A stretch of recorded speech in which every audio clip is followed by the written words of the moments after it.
Assalamualaikum.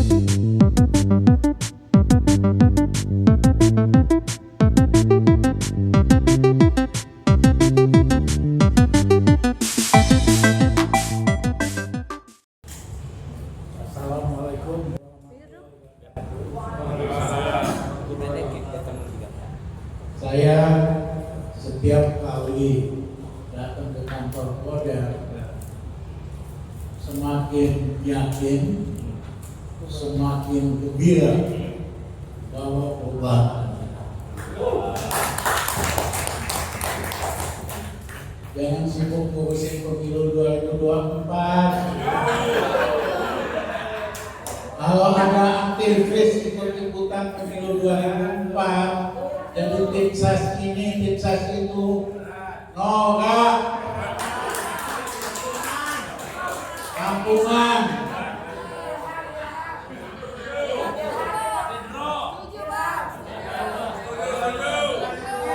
Apalagi yang kampungan itu senior itu setelah saya.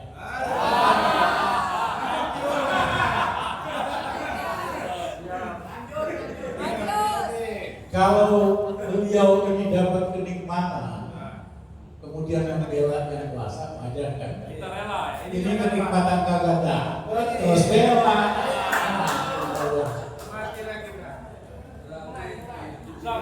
Saya juga ucapkan selamat sama Jumhur yang baru diputuskan oleh Mahkamah Agung hukuman 3 tahun.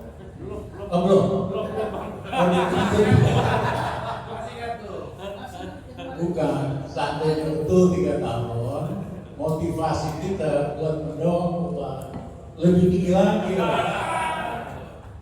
Sama Anton yang udah dapat prefek, saya senang kalau ada teman-teman di sini yang pernah dapat prefek.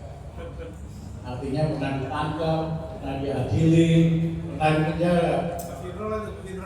Pernah. Ini dia nyesel ya.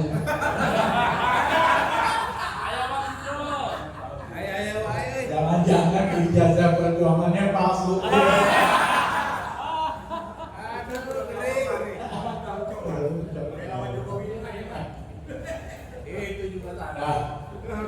Dulu udah tobat kita. Karena yang punya prefek pernah memperjuangkan semua. Dan guru contoh yang betul-betul hebat buat dalam adalah Pak Haji. Tidak mudah loh jadi orang Belanda terus gabung sama Tentara Republik Indonesia. Itu keputusan yang luar biasa. Saya yakin enggak mudah.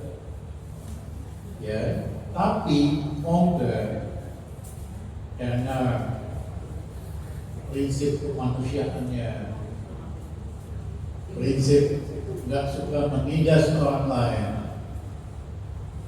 akhirnya mengambil keputusan yang luar biasa.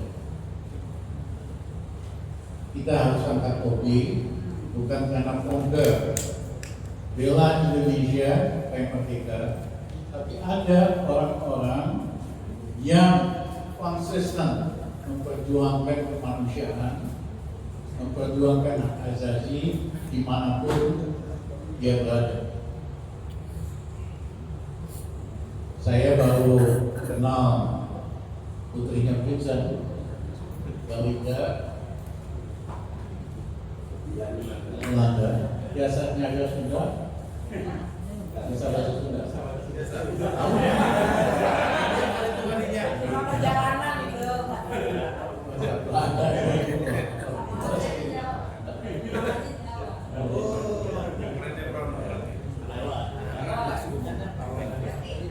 Nah,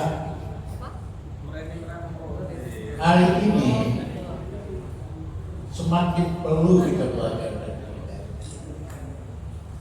Kenapa?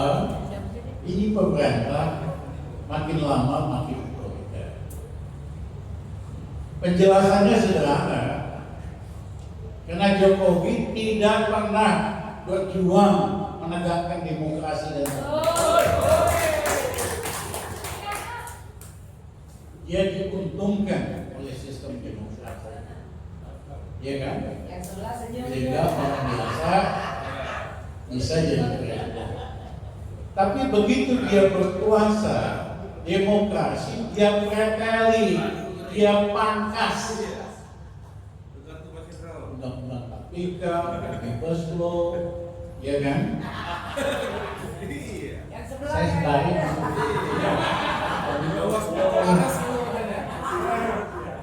iya kan?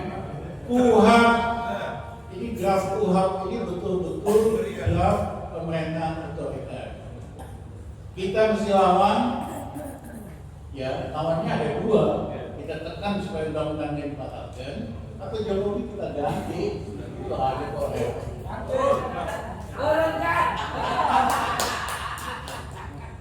Nah, bukan hanya itu. Saya kenal Mas Jokowi. Ternyata ini pendendam. Ya, dengar wawancaranya si Anda. Bagaimana dia merancang, ya mempermalukan orang yang istilahnya pernah ngadek dia lah. Itu termasuk si Gatot, termasuk Prabowo, ya sekarang si Anies dikerjain. Dia sengaja angkat gubernur yang akan babat apapun yang Anies lakukan.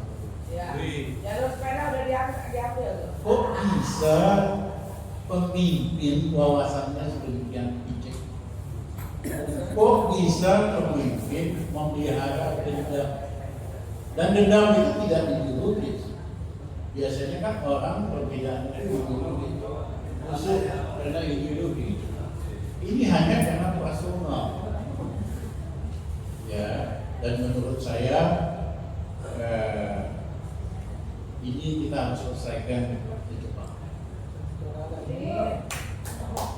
Nah, orang seperti Fongke luar biasa pengalaman. Kalian juga orangnya waktu muda banget. Kangen loh.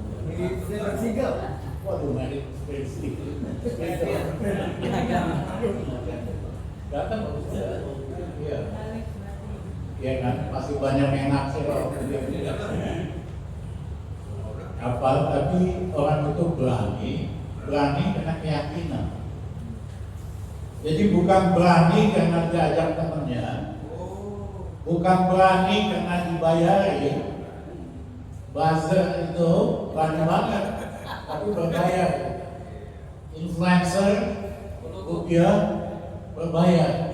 Tugaskan untuk memecah belah Indonesia, ditugaskan untuk hantam terus Islamofobia hanya karena berbayar. Hari ini Jokowi pidato kemarin, jangan sampai politik identitas dikembangkan. Mohon maaf, siapa yang bayarin buzzer, influencer untuk terus mempersoalkan identitas? Hanya Pak Cahyo.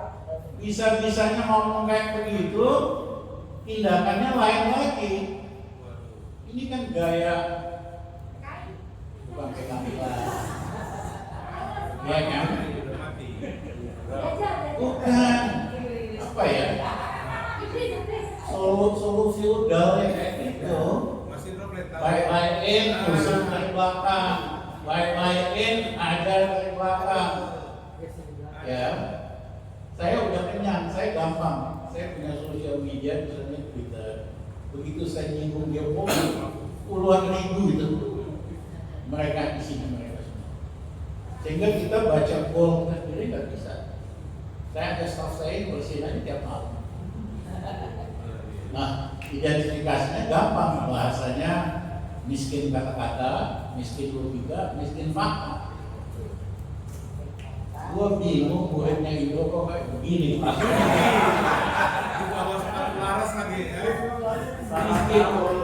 Miskin kata.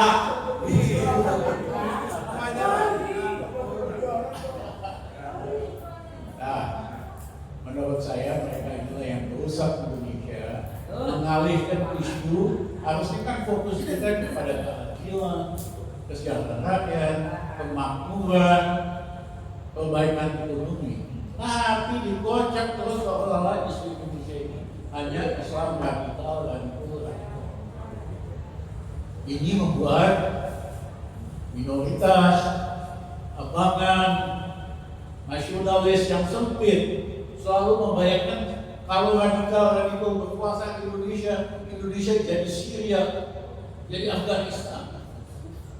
Takut-takutin terus. Ya, jadi sengaja isu ini dipelihara dengan berbayar untuk memecah belah bangsa kita. Waktunya kita cabut kekuasaan tukang belah bangsa kita. Waktunya kita cabut bangsa kita dari pendendam kerdil. Negara ini terlalu besar untuk dipimpin oleh pendendam kerdil. Kita perlu pemimpin dengan wawasan yang luas, karakter yang kuat, integritas dan track record. Bukan hanya modal ngadu domba orang ingin kuasa kayak Belanda aja loh. Thank you. Belanda.